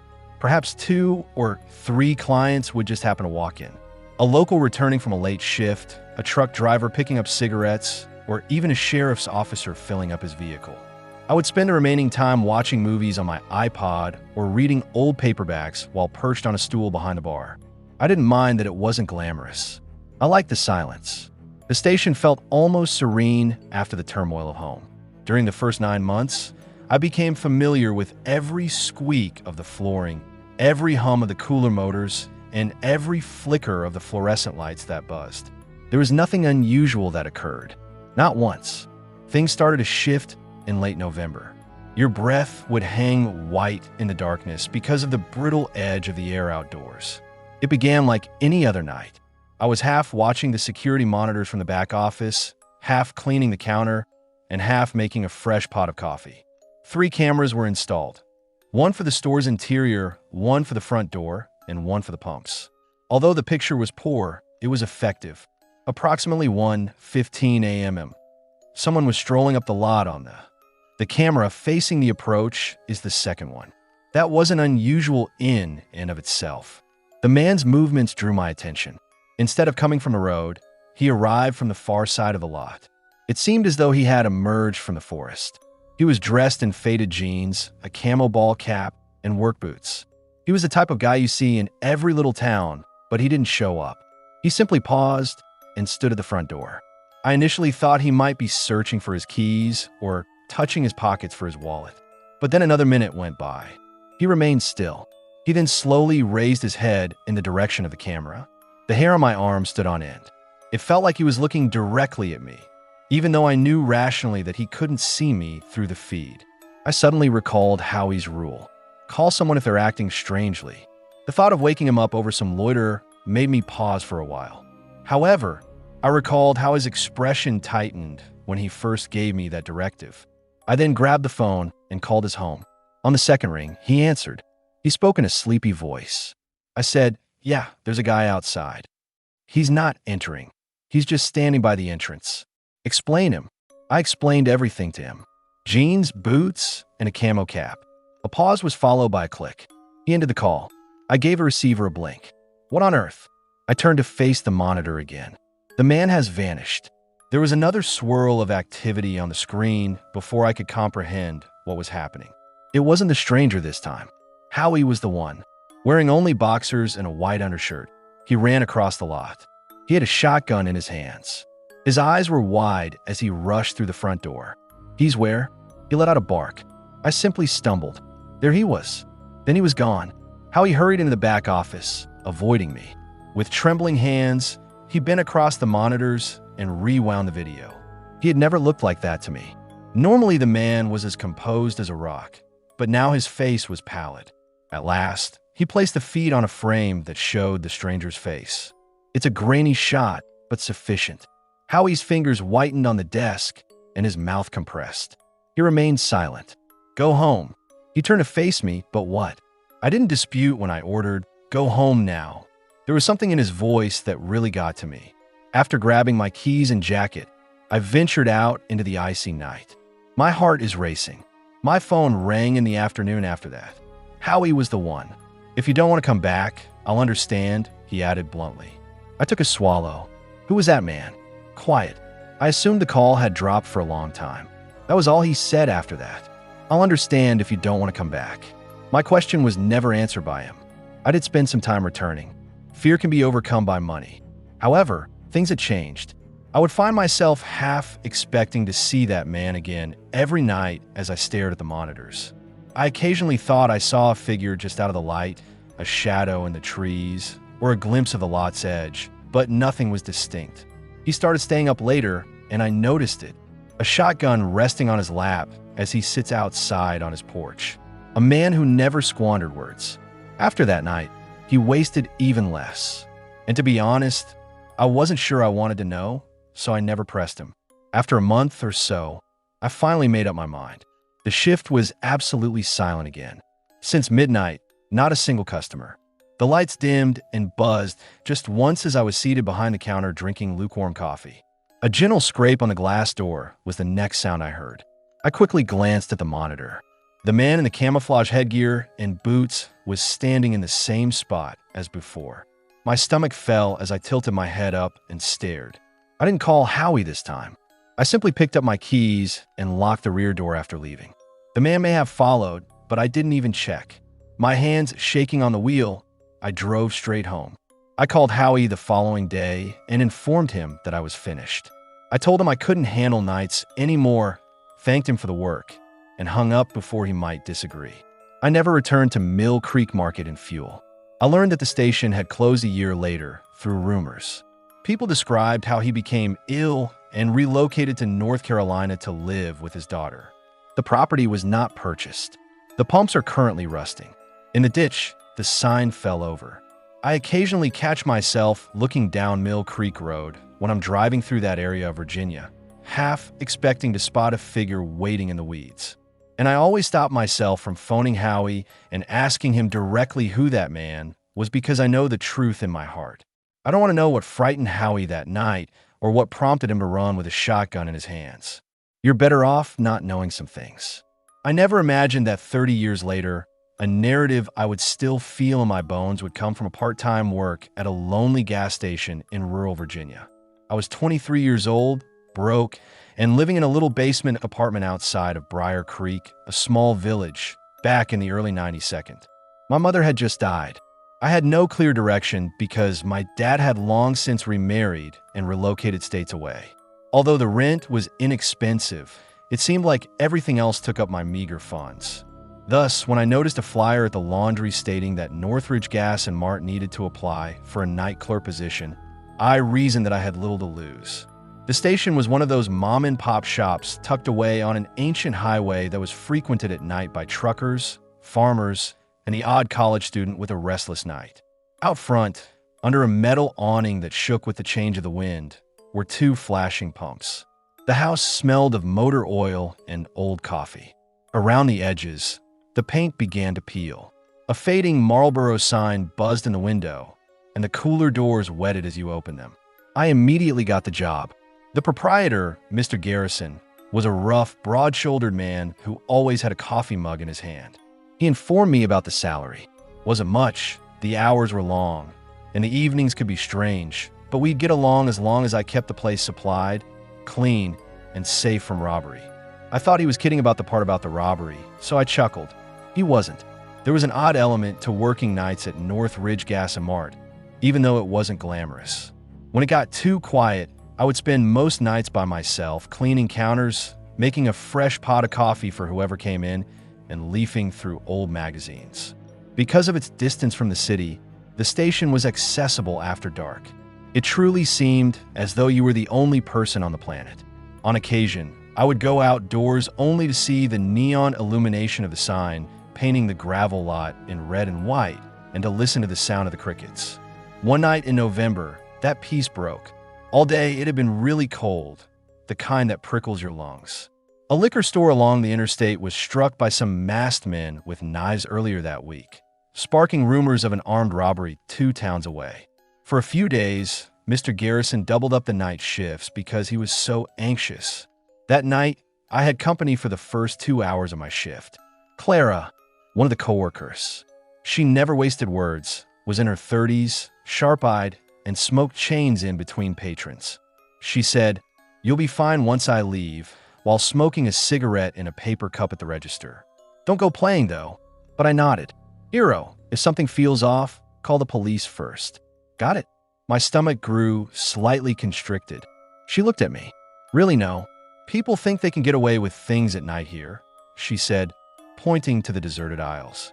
"Keep your vigilance up." She waved goodbye to me as she clocked out at 10 o'clock, and the place fell silent once more. Approximately 30 minutes later, over the door, the bell jingled.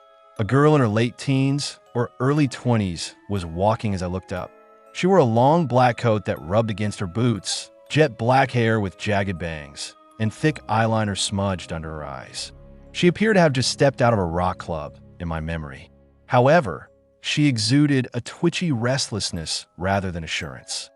"That'll be $245, I remarked as she slid a pack of Camels toward me, her fingers drumming across the counter. She pulled crumpled cash out of her pocket, gave them to me, and gave me a half smile that was twitching. I reflexively said, "Have a good night," but she stayed. Rather, she wandered back into the aisles, pacing slowly in circles while picking up and setting down objects. I made an effort not to look. "You looking for something in particular?"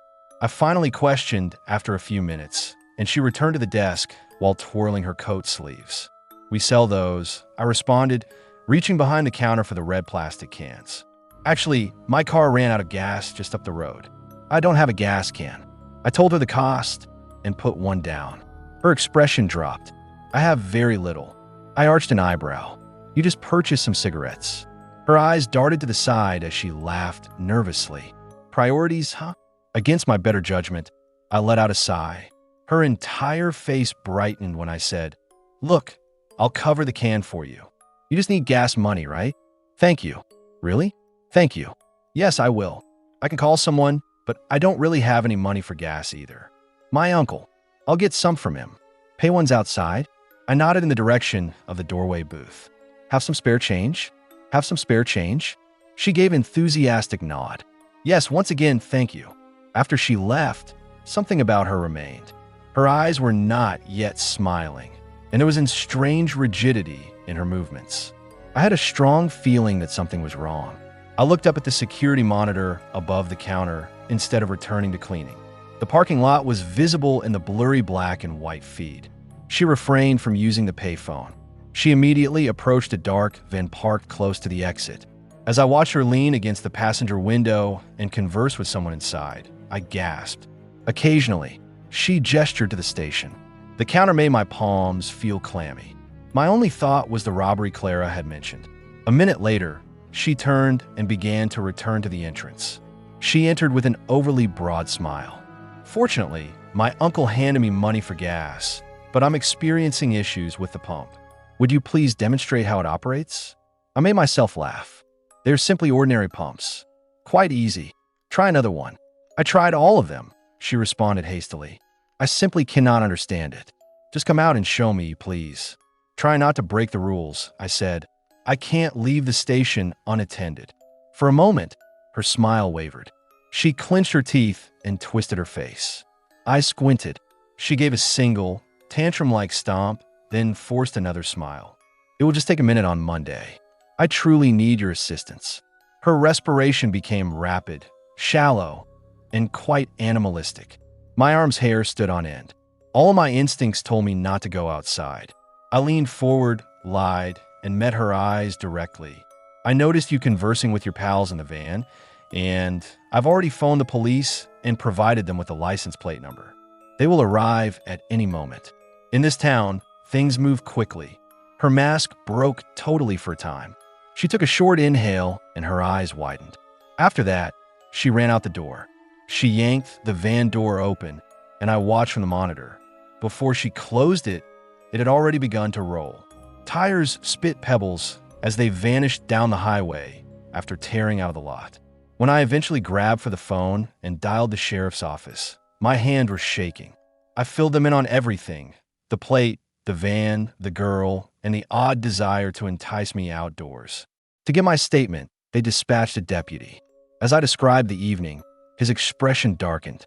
"I've heard that they discovered the van abandoned 15 miles distant, close to a wooded area. Hammers and box cutters had been used to shred the interior. The girl and her uncle were nowhere to be seen."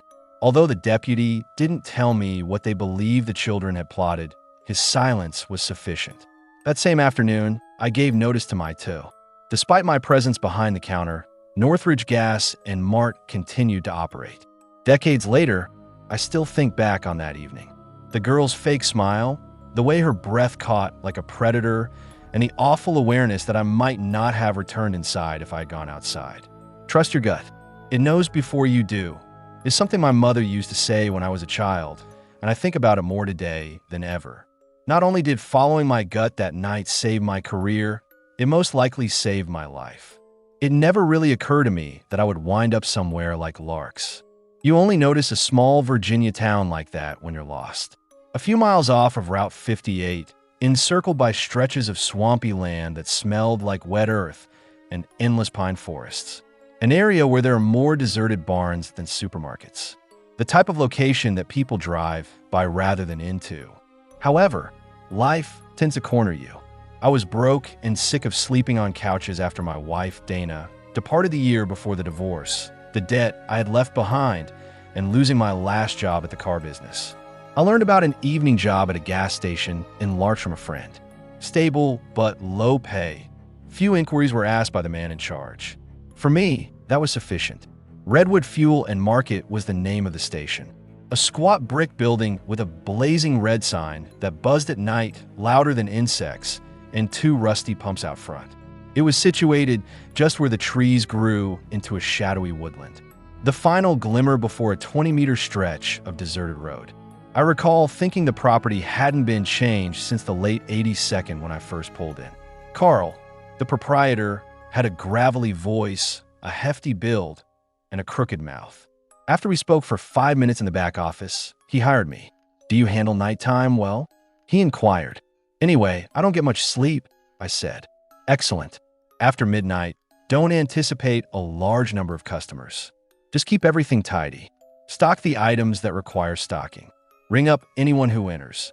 Most evenings, you'll be alone." The following week, I got started. The initial shifts were nearly dull. I would clean the counters, mop the floor, put beer in the cooler, and sodas. Occasionally, a truck driver would drop by. There were occasionally a few kids trying to purchase smokes or energy drinks. Carl usually placed a little portable radio behind the bar, and I would use it most evenings. More static than music is being picked up by the AM channels. I try to tell myself that I enjoyed being alone. Perhaps I did, given the shambles my life had become. It was secure, peaceful, and predictable. However, it didn't feel secure. Not at all. I was affected by the small things. The way the black outlines of the trees shifted in response to the wind as they pressed in near the rear lot. The way the neon sign outside would occasionally go out entirely, leaving me in almost complete darkness until it came back on. Then there were the evenings when patrons behaved strangely. Around 2 a.m. one night, a man with a dirty cap covering half of his face entered the room wearing a hunting jacket. He went directly to the counter without making a purchase. Said after staring at me for 10 or so seconds, "You don't turn off the lights at night?" I tried to sound informal as I said, "That's the job." He was not amused. He simply gave one nod, turned, and left the lot to go out into the forest. No automobile or truck was ever parked outside that I could see. Christmas Eve was the night that everything changed. Carl had offered me an option: work for double pay or take the night off. My family wasn't coming. I reasoned that since I didn't have any money for gifts anyhow, why not? That night, the cold was piercing the air. At 9:50 p.m., I pulled up to the station.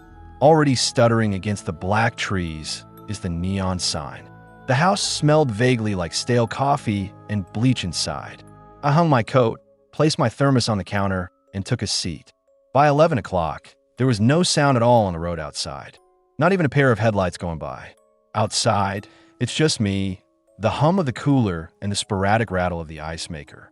I noticed movement on the monitor when I was browsing via my phone. The old security cameras were blurry and black and white. Nevertheless, the man approaching the pump was unmistakable. Slender, tall, and without an automobile. The man's boots were brushed by his lengthy coat. He seemed to be listening for something, as evidenced by the tiny tilt of his head. He wasn't a gas pump. He simply stood by the pump and gazed at the sky. Snatching up the microphone near the register, I spoke into it. Pumps are prepaid inside. The figure remained still. Didn't even flinch. A minute later, I approached the door and just opened it enough to yell, "You need help, sir?" "Sir," the man said slowly as he turned to face me. I could tell that his eyes were abnormally wide, reflecting the light like an animal's knife, even from a distance of 30 feet beneath the dull station lights. Or my chest constricted. Then he turned back to the sky, just as slowly. I became aware of the glow above at that moment. I initially believed it to be a reflection from the station lights, but I was mistaken. It was moving higher up, and the light was pulsing and pale, silent and steady above the tree line. I massaged my eyes, blinked, and stared once more. Like something breathing in the sky, the light grew and then faded. "Jesus Christ," I said in a whisper. The man at the pump appeared to be waiting for something to come down as he slightly extended his arms, palms up. I re-entered and secured the door. My heart was thumping violently. I reached for the phone to call Carl, but all I got was static. There was no service on my cell either. The man at the pump was now staring at me directly into the camera on the monitor. There was no sound, but his mouth twitched. The store's overhead lights flickered and finally went out entirely.